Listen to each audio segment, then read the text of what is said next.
अलावा हजारों की संख्या में मस्जिदों में अजान पढ़ने वाले साधारण से लेकर असाधारण लोग भी थे। कुछ इनमें महिलाएं भी थी, कुछ इनमें पुरुष भी थे। इस 1857 की क्रांति के बारे में 3-4 विशेष बातें मुझे आपके सामने लानी है। वो ये कि हिंदू और मुसलमान दोनों साथ में लड़ रहे थे, स्त्री और पुरुष दोनों लगभग बराबर की संख्या में लड़ रहे थे। अगर 4.5 करोड़ भारतवासी अंग्रेजों से लड़ रहे थे तो इनमें 2 करोड़ से ज्यादा महिलाएं थीं पूरे भारत में। और 350 स्थानों पर जो लड़ाई हुई है अंग्रेजों से, उन लड़ाइयों का जो वर्णन अंग्रेजों के दस्तावेजों में है, उस वर्णन को पढ़ने के बाद मैं अभिभूत हो गया ये जानकर कि भाइयों के साथ बहनें कंधे से कंधा मिलाकर लड़ रही थी। और लड़ाई कैसे चलती थी? जैसे भाई बंदूक चलाते थे तो बहनें बंदूकों में कारतूस भरने का काम किया करती थी। भाई गोला चलाते थे तोप से तो बहनें तोप को खींचकर ले जाने के काम में लगा करती थी। उस जमाने में तोपें जो होती थी वो बैलगाड़ी पे रख के ले जाई जाती थी और बैलगाड़ी में 2 बैल और उसके साथ एक बहन होती थी जो तोप को ले जाने के काम में बहुत मदद किया करती थी। तो तोप का गोला चलाने का काम कोई भाई कर रहा है तो तोप को स्थान तक ले जाने का काम कोई बहन कर रही है। और इससे भी ज्यादा अद्भुत बात है ये जो पता चलती है कि गोला चलाने का काम कोई भाई कर रहा है लेकिन गोले में बारूद भरने का काम कोई बहन कर रही है। कानपुर की एक बहन थी जिसका अंग्रेजों ने बहुत वर्णन किया है, उसका नाम था अजीजन बाई। अजीजन बाई का जो चरित्र है, इतिहास है, वो पता करने से मालूम हुआ कि वो पेशे से वैश्या थी और अपना शरीर बेचती थी। अंग्रेजों के कोठों पर जाकर नाचती थी। अंग्रेजों के सैनिकों के शरीर की हवस को मिटाने के काम में भी कई बार उसने अपना योगदान दिया। अजीजन बाई को अंग्रेजों ने किसी गांव से उठा लिया था। वो किसी मध्य प्रदेश में मंडला के पास किसी गांव की रहने वाली महिला थी। अंग्रेजों ने उसको अपहरण कर लिया था और कई दिनों तक उसके साथ बलात्कार किया था और उसके बलात्कार के बाद उसको कोठे पे ले जाकर बेच दिया था। अजीजन बाई ने कोठा छोड़कर क्रांतिकारियों का सहयोग देना शुरू किया था और अजीजन बाई ने 400 से ज्यादा कानपुर की वैश्याओं का एक समूह बनाया था, दल बनाया था। उस दल का मुख्य काम था गोलों में बारूद भरना और बारूद भरे हुए गोलों को क्रांतिकारियों तक पहुंचाना, कारतूसों को इकट्ठा करना और कारतूसों को क्रांतिकारियों तक पहुंचाना। तो कारतूस और गोलों का बारूद पहुंचाने का काम कानपुर और आसपास के क्षेत्र में तो सारा माताओं और बहनों ने किया है और ऐसी माताओं बहनों ने किया है जिनको हमारा समाज अच्छी नजरों से नहीं देखता। एक बार तात्या टोपे ने अजीजन बाई को एक सीधे से सवाल किया था कि तुम्हारा काम तो वैश्यावृत्ति का है, तुम ये क्रांतिकारियों के साथ क्यों लग गई हो? तो उसने कहा कि मैं वैश्या होने से पहले भारत की नागरिक हूं और एक ऐसी नागरिक हूं कि जिसके शरीर में भारत का खून बहता है, इसलिए मुझे मेरा फर्ज करने से कोई नहीं रोक सकता। मैं भले वैश्यावृत्ति का काम करती रही लेकिन मेरा फर्ज है कि मैं देश के लिए अपनी जान न्योछावर करूं।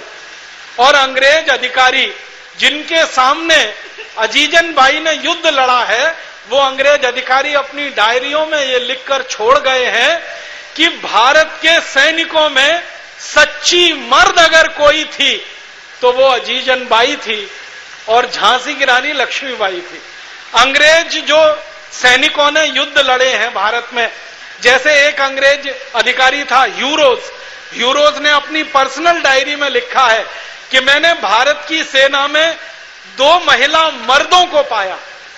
एक महिला मर्द झांसी की रानी लक्ष्मीबाई और दूसरी महिला मर्द अजीजन बाई। और वो कहता है कि दोनों में जमीन आसमान का अंतर है।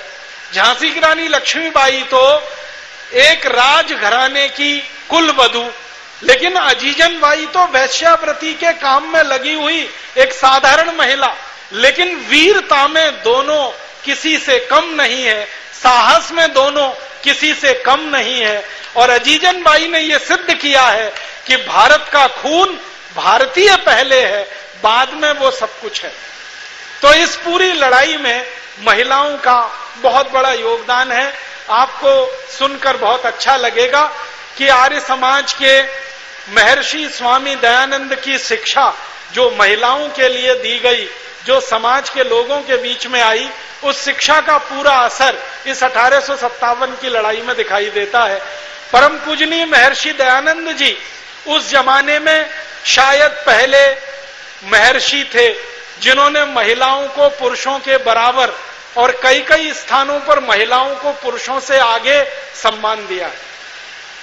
आप सभी जानते हैं महिला शिक्षा के लिए जितना उन्होंने इस देश में काम किया, महिलाओं के सम्मान को बढ़ाने के लिए जितना उन्होंने काम किया, वो अद्भुत है। एक जगह परम पूजनीय महर्षि दयानंद और महारानी झांसी लक्ष्मीबाई का संवाद हुआ है और इस संवाद लेकिन 19 सितंबर के बाद भारत के कुछ जीवाजीराव सिंधिया, पटियाला घराने और जींद और नाभा घराने के गद्दार राजाओं के अंग्रेजों के साथ मिल जाने के कारण फिर अंग्रेजों ने भारत पर हमला किया। और दोबारा जब अंग्रेजों ने भारत पर हमला किया तो भारत के गांव-गांव में उन्होंने कत्लेआम मचा दिया। एक अंग्रेज अधिकारी जिसका नाम था जनरल नील, उसकी डायरी का एक वाक्य सुनाता हूं। जनरल नील कहता है कि दोबारा से जब हमने भारत पर हमला किया तो हमने किसी बुजुर्ग को नहीं छोड़ा, किसी बच्चे को नहीं छोड़ा, किसी स्त्री को नहीं छोड़ा, किसी पुरुष को नहीं छोड़ा। जो भी भारतवासी हमारे सामने आया हमने उसको खत्म कर दिया।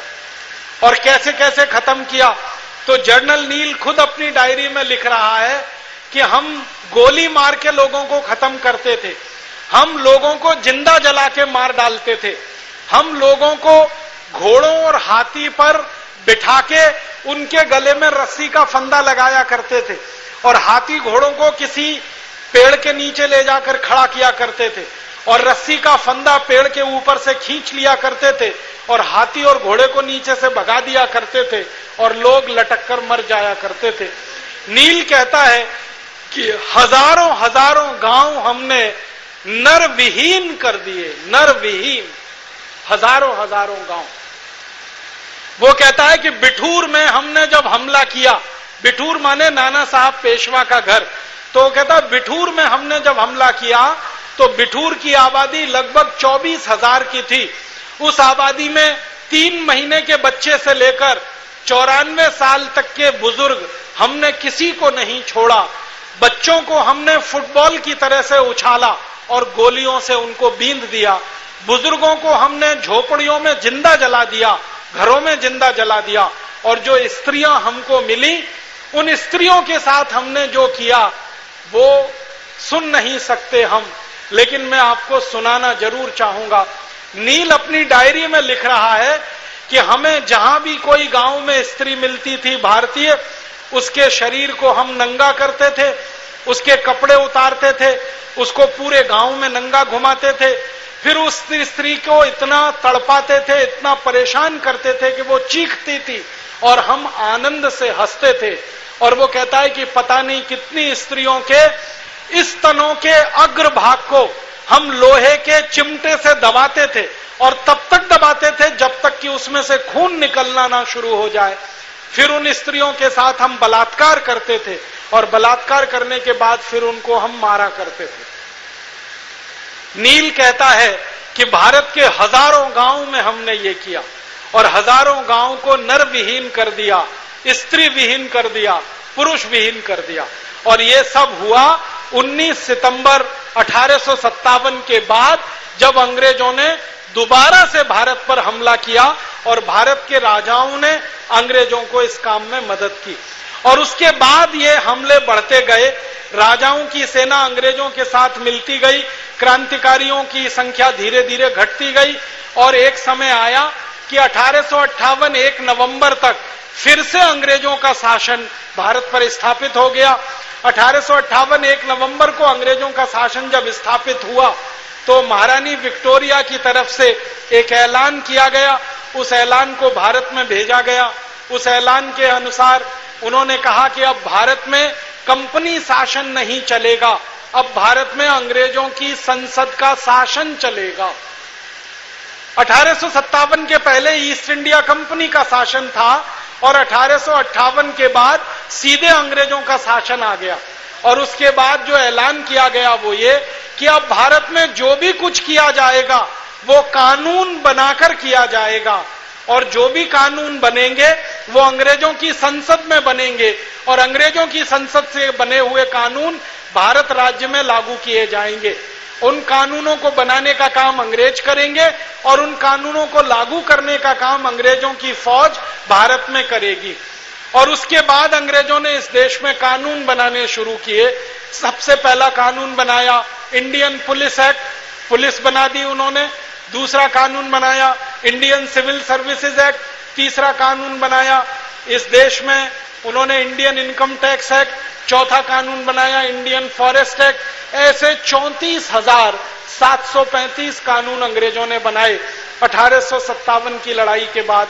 और इन कानूनों का एकमात्र उद्देश्य था कि भारत में ऐसी व्यवस्था लागू करो जो दोबारा कभी अंग्रेजों के खिलाफ बगावत ना हो, दोबारा कभी अंग्रेजों के खिलाफ भारत में युद्ध ना हो, तो दोबारा भारत में अंग्रेज कभी बगावत ना सहन करें, दोबारा भारतवासी अंग्रेजों के खिलाफ बगावत ना करें। इसके लिए कानूनों की व्यवस्था अंग्रेजों ने बनाई और वो कानून इस देश में लगाए।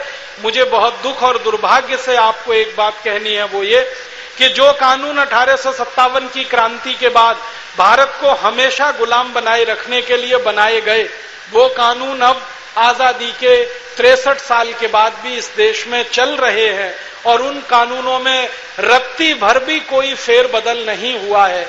बड़े दुख के साथ कहना पड़ता है 1860 का बनाया हुआ पुलिस कानून आज भी चल रहा है, 1860 का बनाया हुआ इनकम टैक्स का कानून आज भी चल रहा है, 1872 का बनाया हुआ फॉरेस्ट कानून आज भी चल रहा है। ऐसे 34,735 कानून चल रहे हैं। अब हम सब भारतवासियों को क्या करना चाहिए? मेरा एक विनम्र सुझाव है जो देकर मैं मेरा व्याख्यान खत्म करूंगा, और वो विनम्र सुझाव ये है कि जिन अंग्रेजों ने 1857 की क्रांति के बाद 34,735 कानून लगाकर भारत पर लागू किए और वो कानून आजादी के 63 साल के बाद भी वैसे के वैसे ही अगर चल रहे हैं, तो हम सब भारतवासियों को अब फिर से दोबारा 1857 जैसी ही कोई क्रांति करनी पड़ेगी, तब जाकर ये अंग्रेजों के बनाए हुए कानून इस देश में से खत्म होंगे। एक 1857 की क्रांति परम पूजनीय महर्षि दयानंद जी की प्रेरणा से शुरू हुई और अब ऐसा लगता है कि दूसरी 1857 की क्रांति आज आर्य समाज के सभी साधु संतों से और भारत के विद्वानों की प्रेरणा से शुरू होगी। और दूसरी क्रांति की शुरुआत करने में आज का ये सम्मेलन मील का पत्थर साबित होगा। ईश्वर से मैं प्रार्थना करूंगा, ईश्वर से इस बात का निवेदन करूंगा कि हम सबको उतना ही तेज, उतना ही साहस, उतनी ही धैर्य हम में आ जाए जो 1857 के क्रांतिकारियों में था, उतनी ही वीरता हम में फिर से आ जाए जो 1857 के क्रांतिकारियों में थी। उसी वीरता, उसी साहस, उसी तेजस्विता को लेकर हम फिर से खड़े हों और अब अंग्रेजों के खिलाफ नहीं, अंग्रेजों के बनाए गए कानूनों के खिलाफ हमें क्रांति करनी है। अब अंग्रेज तो नहीं है लेकिन उनके बनाए हुए कानून इस देश में है। अब अंग्रेज तो नहीं है लेकिन अंग्रेजियत इस देश में है। अब गोरे अंग्रेज तो चले गए हैं, इन कानूनों की मदद से कुछ काले अंग्रेज इस देश में पैदा हुए हैं जो देश की सत्ता व्यवस्था को वैसे ही भ्रष्ट बना रहे हैं जैसे अंग्रेजों ने बनाया था, देश को वैसे ही नोच कर खा रहे हैं जैसे अंग्रेजों ने कभी नोच के खाया था। तो हम सबको फिर से एक संकल्प लेना है और उस संकल्प लेने की कड़ी में आज का सम्मेलन हमारे लिए प्रस्थान बिंदु बने, इस भावना के साथ मैं आप सबका आभार व्यक्त करता हूं, धन्यवाद देता हूं। आयोजकों को विनम्र प्रणाम करता हूं कि उन्होंने मुझे बुलाया और मेरे भाव व्यक्त करने का मौका दिया, मेरे विचार आपसे शेयर करने का, साझा करने का मुझे मौका मिला। बहुत बहुत आभार, बहुत बहुत धन्यवाद।